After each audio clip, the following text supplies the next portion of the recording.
Hello, YouTubers. Thanks for tuning in. Hope everybody's doing okay.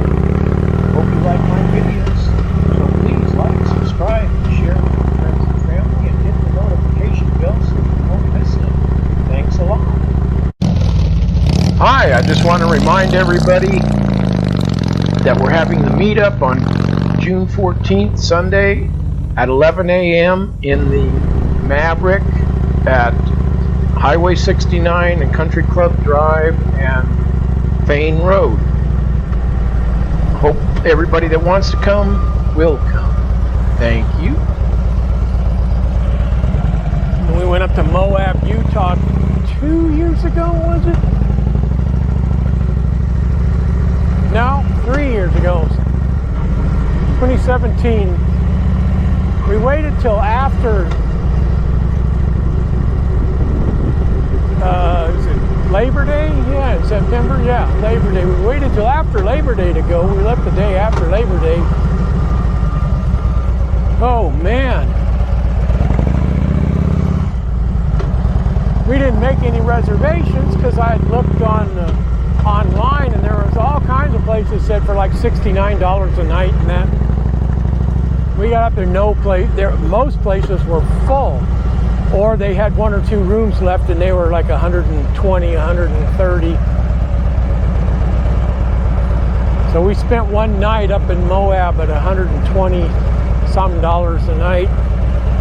Then we went and saw Arches and Canyonlands the next day, and then we came back. But because we didn't leave until late in the afternoon, we stayed at a little motel. I can't remember the name of the town in Utah, not too far from the Navajo res. It was all Navajos in that town. All the businesses were being run by the Navajo. All the employees were Navajo. They were great people. They were really friendly, really nice. And it was a really nice motel as far as condition went. It was in really good condition. But it was old. They were little rooms, but they'd kept it up really well. So that was like 120 some dollars a night too. And then we went to a barbecue and steak restaurant. Oh God, the food was absolutely delicious, but it was expensive. I ordered the cheapest thing on the menu for a whole meal, and that was $22 for barbecued chicken. My wife ordered a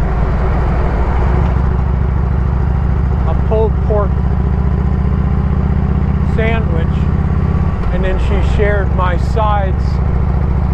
I think hers was 14 or 15 just for that pulled pork sandwich. Oh man, they had some meat on that grill that sure smelled good. They had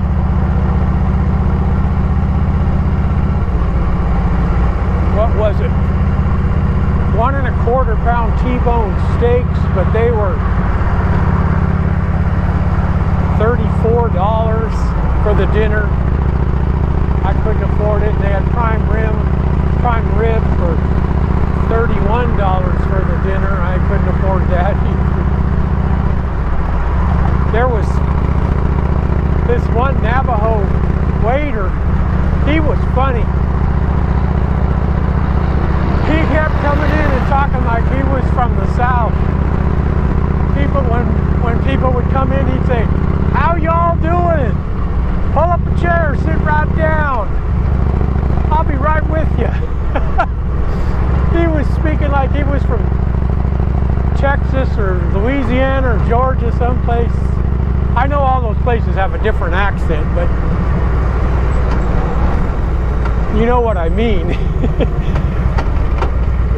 He was having a good time with it, I guess. He was really attentive too. It's too bad he wasn't our waiter. We had a lady, she was good too, but I would have liked to have had him. He was so funny.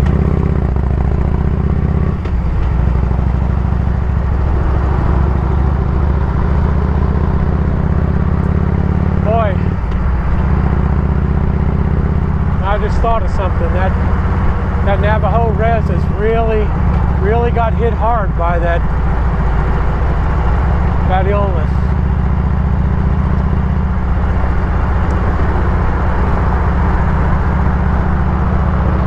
You know, all the Navajos I've come in contact with, they call themselves Navajos. They are really great people.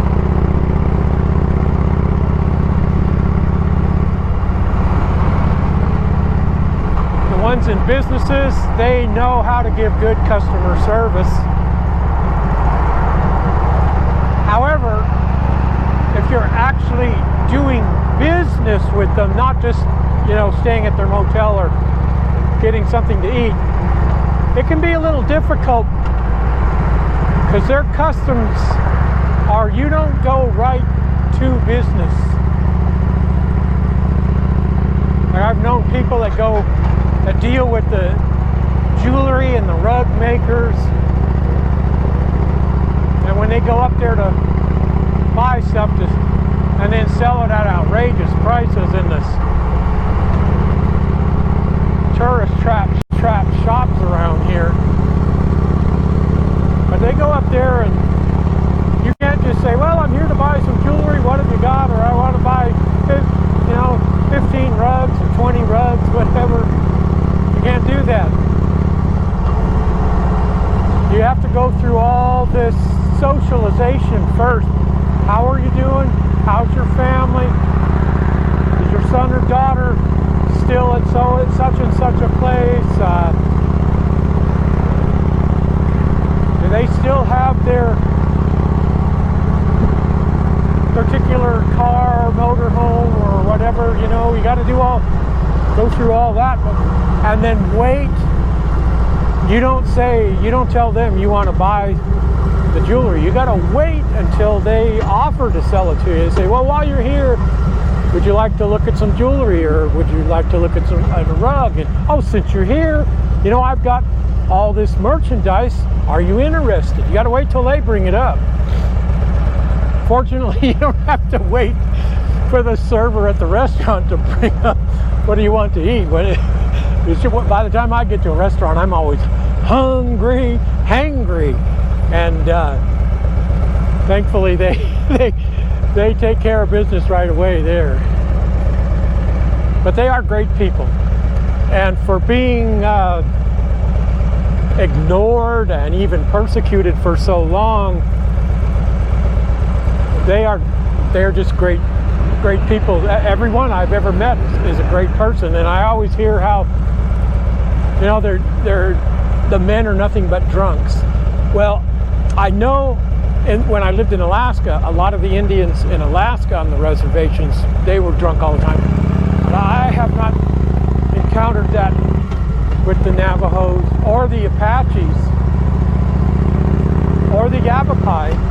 We got Yavapai all over town here.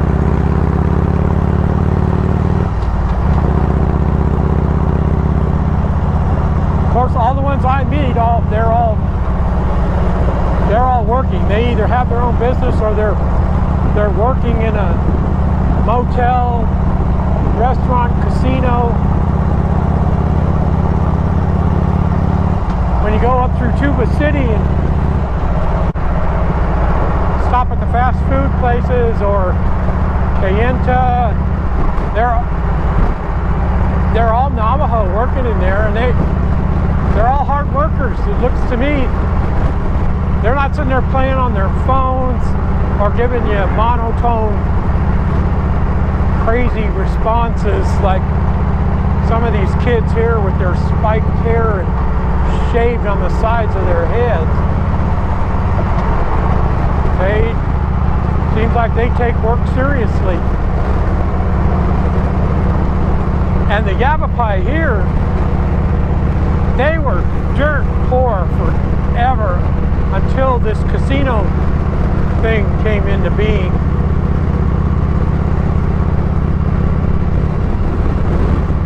They hire a lot of people that otherwise hard for them to get jobs, people that have been out of work for a long time. They donated land and they paid the construction costs to build the library on Yavapai College. And they donated some of their land, because it borders where the college was, some of their land for the college to use. And when I lived in San Diego, I think it was the Rincon, they were, God, I can't remember the name of that casino. It's on Interstate 8, just east of Alpine, before you go into Alpine. They actually recruited homeless people and trained them to work there. I think they're Rincons. I just can't remember now.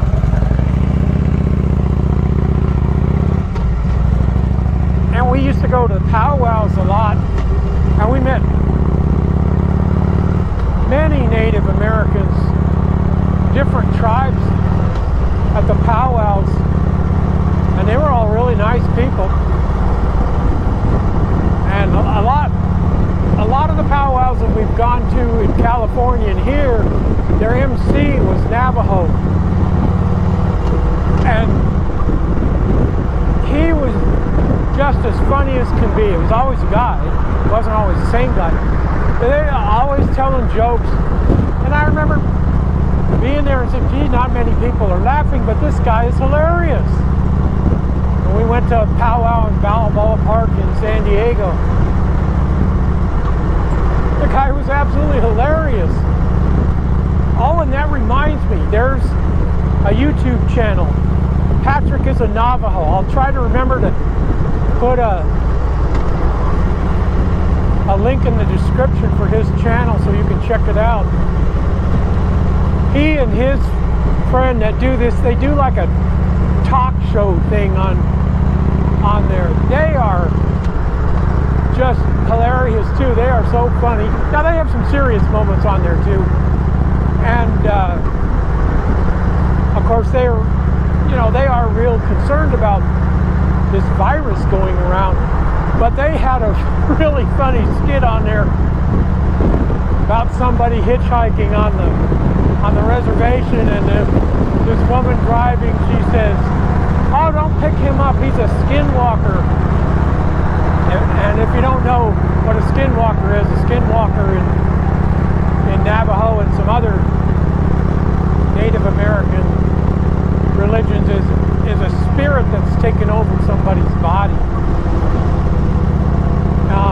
Anyway, then they come upon this other lady hitchhiking. She's got a roll of toilet paper and a can of sanitary wipes. They pull over and stop for her. You know, they made a lot of jokes about the virus, but they do take it seriously.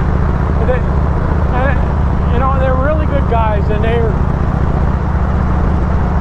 just so good-hearted, and it just seems to me that all they want is the best for everybody. I mean, yeah, they showcase a lot of Native Americans on there, but they haven't excluded them in their well wishes, or excluded the rest of us in their well wishes. I'll try to remember to put a link there so you can check them out.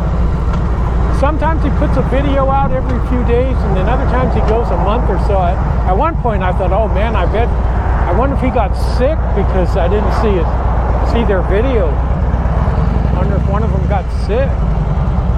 But then they came up. In fact, they're about due to put another one up. It's been about 3 or 4 weeks, I think.